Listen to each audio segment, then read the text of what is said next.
Hi all, welcome to my channel. In this video, we're going to discuss about second video on my 15 video course on Java concurrency in a new way. That is nothing but thread lifecycle. So previously we discussed about creation of a thread very in depth between when to use extends class and when to use implements runnable.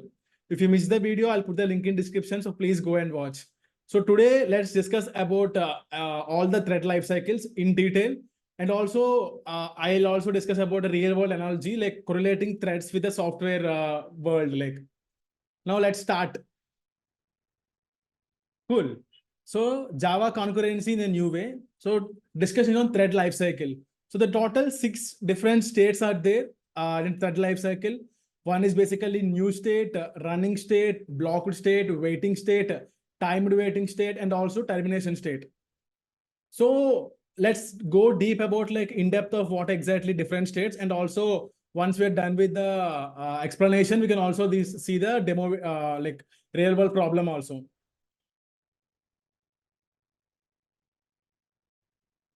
So basically before that, knowing the life cycles of a thread is very important. For example, especially for a concurrent applications, because if you use excessive threads, right, it might lead to, for example, deadlocks.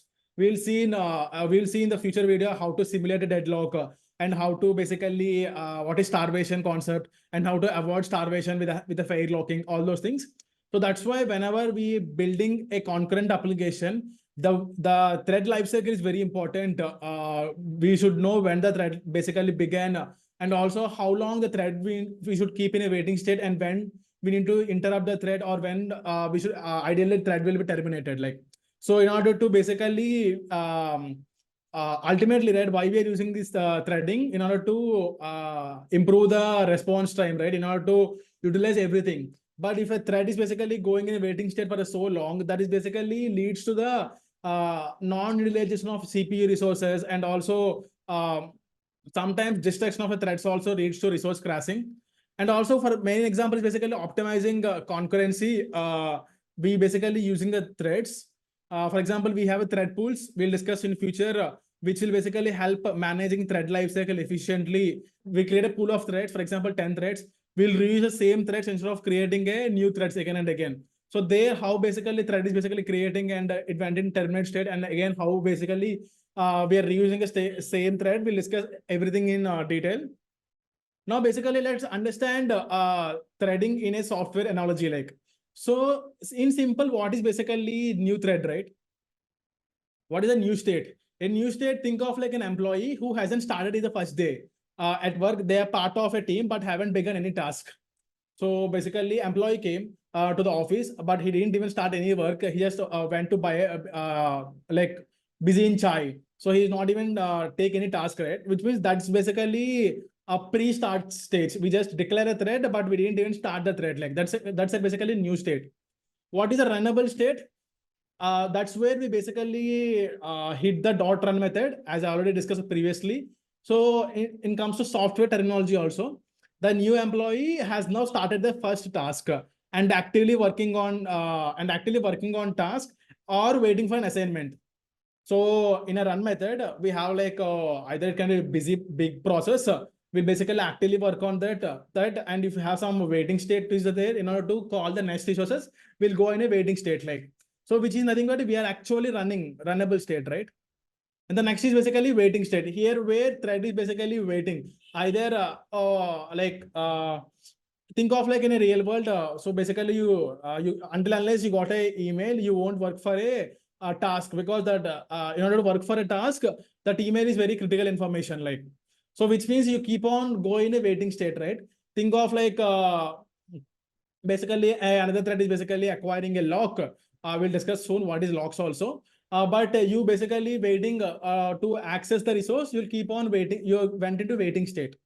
So is it good to have an infinite waiting state? Think about it. So that's why we have a timed waiting state.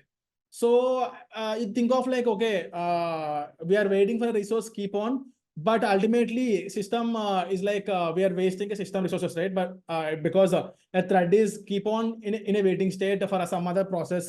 And some other process basically not releasing or like not wanting our thread is basically to catch that resource, right? That's where we have to know when to break. That's where we call timed waiting states. So after a certain timestamp, we basically forcefully execute the thread, or basically interrupt the existing threads and introduce our new thread. The new thread will basically take into picture. So think of in a software world similar to waiting state, but this time the employee sets PR automates. So you don't know when the PR basically merges, right? So or to wait for email, for example, if a critical email, right, it is not getting, you don't know when it will get, but you will know it will basically come by maybe afternoon or so. So that's where we basically, after lunch, you thought of checking the email again. That's where you have basically given a certain boundary, like I want to wait for a certain period of time. So that's but nothing but and meantime he can basically move to other tasks, or he can basically go for lunch as well. So this is basically called as timed waiting states. So the final thing basically called termination state. This is the important where the thread life cycle basically ends. It can be various reasons, right? So one of the things is basically our run method successfully executed, and it basically once successfully executed our run method, the thread job is done. It went into terminated state. Or we basically interrupted a thread in middle of operation. That's where also thread comes from execution state to the or runnable state to the termination state. So these are like different states are presented in a thread, which comes the whole thread life cycle. So in the next video, we'll basically talk about producer consumer problem. Yeah, these are basically about thread states. So now basically let's understand in a programmatically of each and every thread state.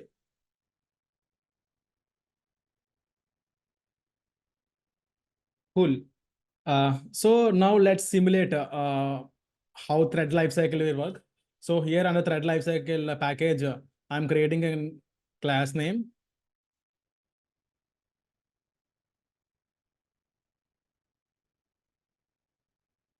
Now basically for timing purpose, let's do the thread. Let's create a thread here. Thread equals to new thread. So this is the thread. Inside this, we can pass the runnable.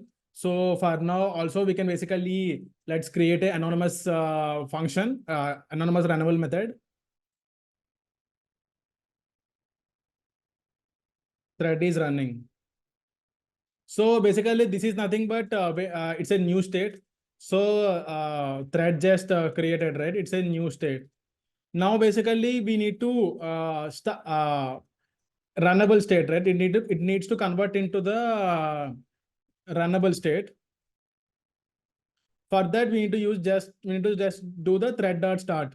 So thread dot start, it takes us from a new state to the runnable state.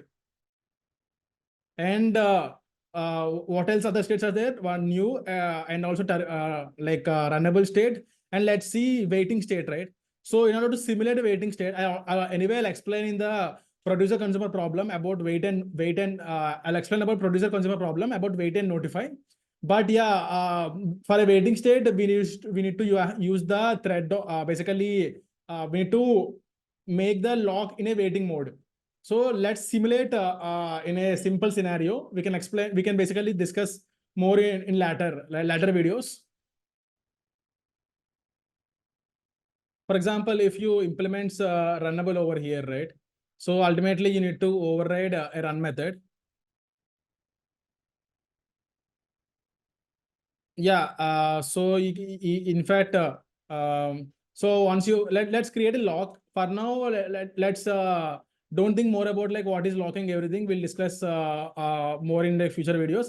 But the locking is basically it exclusively holds the lock in order to execute that resources by only single thread. Like so, whenever you mention a lock on a particular block, until unless the block completed, no other thread will basically execute. Only the first thread, which is basically acquired the lock, will basically run the complete process. And once it releases the lock, the other thread basically starts accessing the resources. Like now, let's create a simple lock. Okay, now let's create an object. You can say object. Let's name it as a lock. New object. and apply synchronization on the object on the log.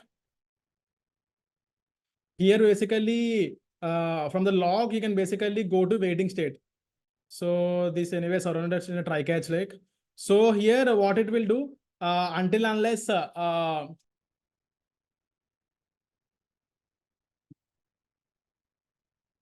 so thread began processing and going into waiting state. So here basically thread will go wait state until unless someone basically notifies this particular log. Till that this keep on this try block will go into keep on waiting state like. So this is basically infinite waiting state.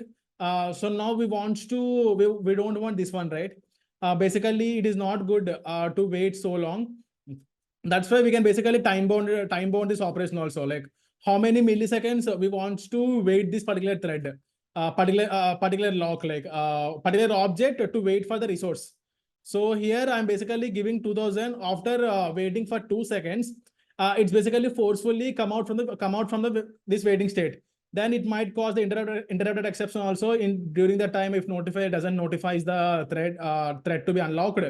So that's where basically this is a synchronizer block. We'll discuss more about like what is synchronizer block in future. But I assume that this is how the representation of like termination, waiting state and also time bounded waiting state. This one. So this is a simple thread creation. This is a starting a runnable state. This is basically waiting state and also and time bounded waiting state, right? So and what all states basically we have like there is basically termination state, right? Termination basically either it naturally will be completed the thread. We can wait the thread to be completed with the help of thread.join. So thread.join will help us to basically wait the thread till it completed. Once it is completed, it basically terminates the thread. So and also this can also lead like 1 second. So this can also basically possibility of like throwing the exception. So we should basically surround it in a catch. So thread.join. So if you just run the program just for understanding purpose. Anyway, we didn't call this one, it won't happen, but this new state, runnable state and also termination state will basically works without interruption.